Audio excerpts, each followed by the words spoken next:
Visakha steel plant ఉద్యోగులు మళ్లీ నిరసన బాట పెట్టారు. అడ్మిన్ బిల్డింగ్ ముట్టడికి సిద్ధమయ్యారు.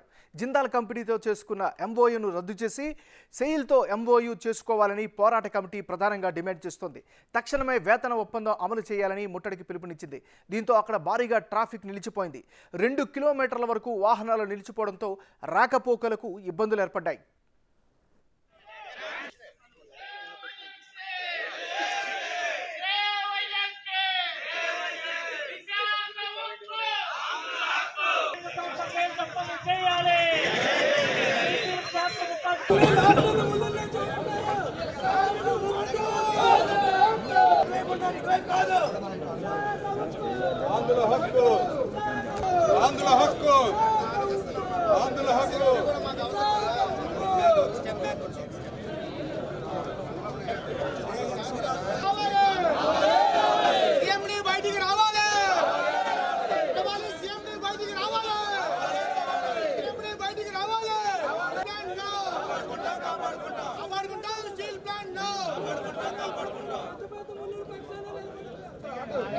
లాగితే బయటకు వచ్చినట్టు జిందాల్ రమ్మనండి.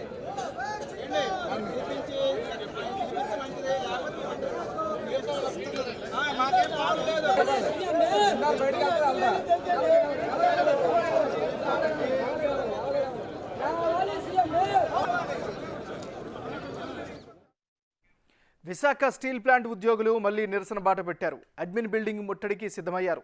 జిందాల్ కంపెనీతో చేసుకున్న ఎంఓయూను రద్దు చేసి సెయిల్తో ఎంఓయూ చేసుకోవాలని పోరాట కమిటీ ప్రధానంగా డిమాండ్ చేస్తోంది. తక్షణమే వేతన ఒప్పందం అమలు చేయాలని ముట్టడికి పిలుపునిచ్చింది. దీంతో అక్కడ భారీగా ట్రాఫిక్ నిలిచిపోయింది. 2 కిలోమీటర్ల వరకు వాహనాలు నిలిచిపోవడంతో రాకపోకలకు ఇబ్బందులు ఏర్పడ్డాయి.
లాగితే బయటకు వచ్చినట్టు జిందాల్ రమ్మనండి.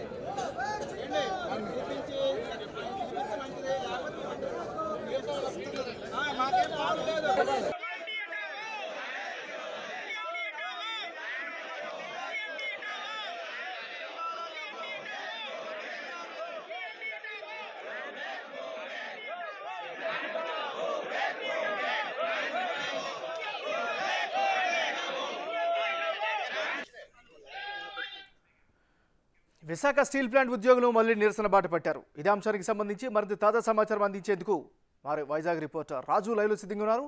రాజు, చెప్పండి, ప్రస్తుతం అక్కడ పరిస్థితి ఏంటి, ప్రధానమైన డిమాండ్స్ ఏంటి, నెక్స్ట్ కార్యాచరణ ఏ విధంగా ఉండే అవకాశం ఉంది?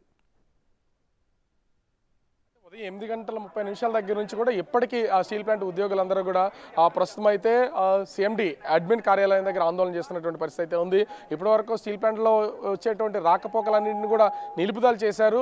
అదేవిధంగా మనకు కనిపిస్తుంది కదా సిఎండి కార్యాలయం ముందు ఉద్యోగులందరూ కూడా ఆందోళన చేస్తున్నటువంటిది చూడొచ్చు. లోపలికి అంటే లోపల జరుగుతున్నటువంటిది ఇప్పటికే జిందాల్కి సంబంధించి ఒక చీకటి జీవోను దాన్ని తీసుకొచ్చారు. దాన్ని బహిర్గతం చేయాలి, ఆ ఎంఓయూని బహిర్గతం చేయకపోతే మేము ఆందోళన కొనసాగిస్తూ ఉన్నారు. ఎందుకంటే ఆ జీవోలో ఏముంది ఏంటనేది ఇప్పటివరకు తెలియదు. ఉద్యోగులకు ఎవరికి చెప్పలేదు, చెప్పకుండానే ఈ జీవోని మెయింటైన్ చేస్తున్నారు. అదేవిధంగా సెయిల్కి ఈ విశాఖ స్టీల్ ప్లాంట్ని కనుక అప్పగిస్తే వాళ్ళ దగ్గర ఈ ఐరన్ ఓర్కి సంబంధించి రా మెటీరియల్కి సంబంధించినటువంటి ఇప్పటికీ ఆ 7 ఫ్యాక్టరీలకి ఏ విధంగా అయితే సరఫరా చేస్తున్నారో దీని ద్వారా కూడా సెయిల్లో ఉంటే ఖచ్చితంగా మాకు మేలు జరుగుతుంది అనేది ఉద్దేశంతో ఆందోళన చేస్తున్నటువంటి పరిస్థితి అయితే ఉంది. ఇప్పటికీ యూనియన్కి సంబంధించినటువంటి నాయకులందరూ కూడా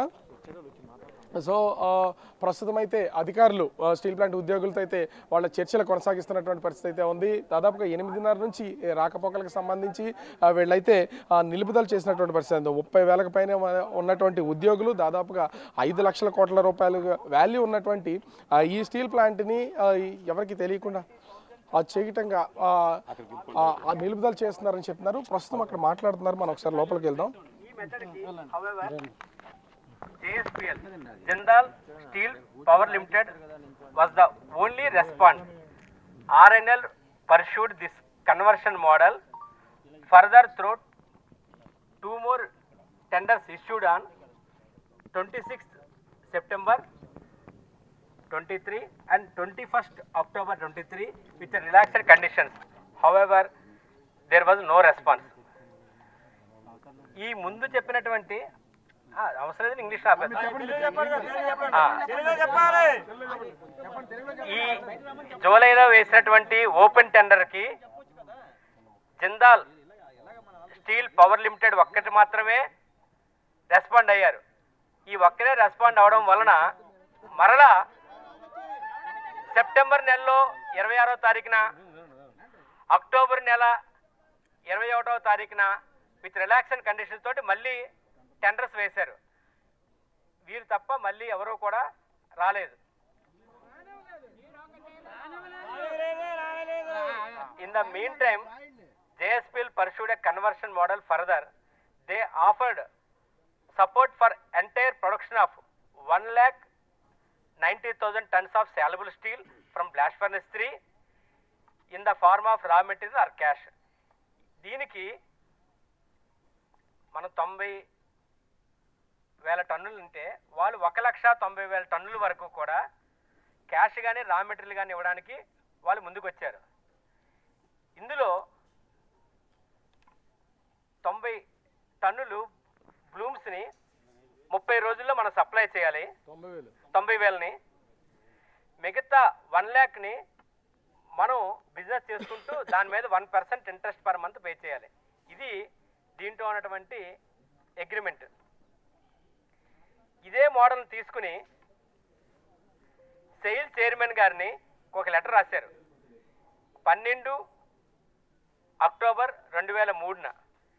ఇది కాకుండా 27 అక్టోబర్ నెల 2023లో మన సిఎండి గారు డీసీ గారు వెళ్ళి సెయిల్ చైర్మన్ని ఇదే విధంగా మీరు కూడా ముందుకు వచ్చి చేయమని వాళ్ళని రిక్వెస్ట్ చేశారు, కొలాబరేషన్ అవుదామని. కానీ వాళ్ళ నుంచి ఎటువంటిది ఇప్పుడు దాకా రెస్పాన్స్ రాలేదు. ఇదే మోడల్లో టాటా స్టీల్ని కూడా డిసెంబర్ 11వ తారీఖున డిస్కస్ చేశారు. వాళ్ళు టీఎంటీ బార్ ప్రొడక్షన్ తప్ప వాళ్ళు కూడా ముందుకు రాలేదు. ఫైనల్గా RNL ఈ యొక్క అగ్రిమెంట్ ద్వారా 500 కోట్లు పర్ మంత్ బిజినెస్ ఎక్స్ట్రా చేస్తూ 50 నుంచి 100 కోట్ల వరకు బెనిఫిట్ పొందుతుంది. సో ఇది దీని యొక్క క్రక్స్. ఇది ఇంకా డీటెయిల్ కావాల్సిన వారు ప్యూర్ రిప్రజెంటేటివ్స్ తోటి వస్తే మేనేజ్మెంట్ వారికి డీటెయిల్గా ఎక్స్ప్లెయిన్ చేయడం జరుగుతుంది. Thank you sir. సో మనం చూస్తున్నాం కదా, మొత్తము ఈ ఎంఓయూకి సంబంధించి అంటే జిందాల్తో ఇప్పటివరకు ఏ విధమైనటువంటి ఎంఓయూ ఉందో ఆ ఎంఓయూని ఇప్పుడైతే సంబంధించినటువంటి స్టీల్ ప్లాంట్ అధికారులు తెలియజేసినటువంటి పరిస్థితి అయితే ఉంది. పూర్తి వివరాలు కావాలంటే ఐదుగురు కమిటీతో మీరు లోపలికి వస్తే కనుక మేము ఖచ్చితంగా దీనికి సంబంధించినటువంటి వివరాలు అందిస్తామని చెప్తున్నారు. ఏంటి అసలు ఈ జీవోలో ఉన్నటువంటిది ఏంటి, ఏం చెప్తారు దీనికి సంబంధించి? ఇందులో టెండర్లో వేసాము, టెండర్ ఆఫర్ చేసాము అని చెప్పారు. టెండర్ ఆఫర్ చేసినప్పుడు కన్వర్షన్ మోడల్ అనేది లేదు. మధ్యలో సేల్కి ఇచ్చినప్పుడు కూడా కన్వర్షన్ మోడల్ లేదు. Material supply, lifting of the material మనం తయారు చేసి మనం అమ్ముతాం. దానికి కన్వర్షన్కి వీళ్ళు డబ్బులు ఎందుకు ఇస్తున్నారు? కన్వర్షన్ అనేది మధ్యలో ఎలా ఎంటర్ అయింది? విశాఖపట్నం స్టీల్ ప్లాంట్ని అతను సెబీకి ఒక లెటర్ ఇచ్చాడు, నేను ఆల్రెడీ ఎంటర్ అయిపోయాను, ఇది వెరీ గ్రేట్ అచీవ్మెంట్ అనేసి. అంటే జిందాల్ వాళ్ళు సెబీకి ఇచ్చారు లెటరు. సెబీకి ఇచ్చి ఈ విశాఖపట్నం స్టీల్ ప్లాంట్ని వాడుకోవడానికి, అమ్ముకోవడానికి అన్నట్టుగా తయారైంది. ఇది ఈ ఎంప్లాయీస్ని అందరినీ రోడ్డు మీదకి ఇచ్చేసి ఈ కర్మాగారాన్ని తన అవసరాలకు వాడుకునేటట్టుగా జిందాల్ ఇవాళ తయారైంది ఈ కంపెనీలో.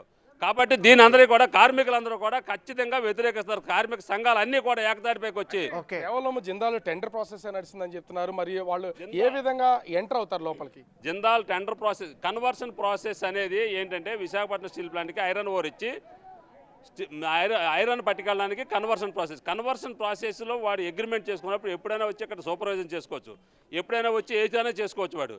వాడికి అంత ప్రివిలేజ్ ఎందుకు ఇచ్చారు వీళ్ళు? ప్లస్ ఇది 2 సంవత్సరాల అగ్రిమెంట్. 2 సంవత్సరాలు ఇదే రేటుకి 43,500కే వాడు పే చేయాలి, మనం వాడికి ఇవ్వాలి.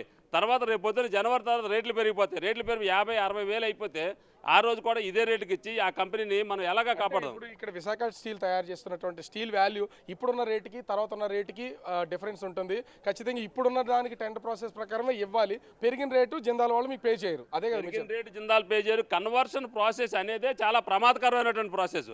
ఈ ప్రాసెస్లో ఎప్పుడైతే ఎంటర్ అయ్యారో విశాఖపట్నం స్టీల్ ప్లాంట్ మేనేజ్మెంట్ ఖచ్చితంగా జిందాల్కి దారాదత్తం అయిపోయింది.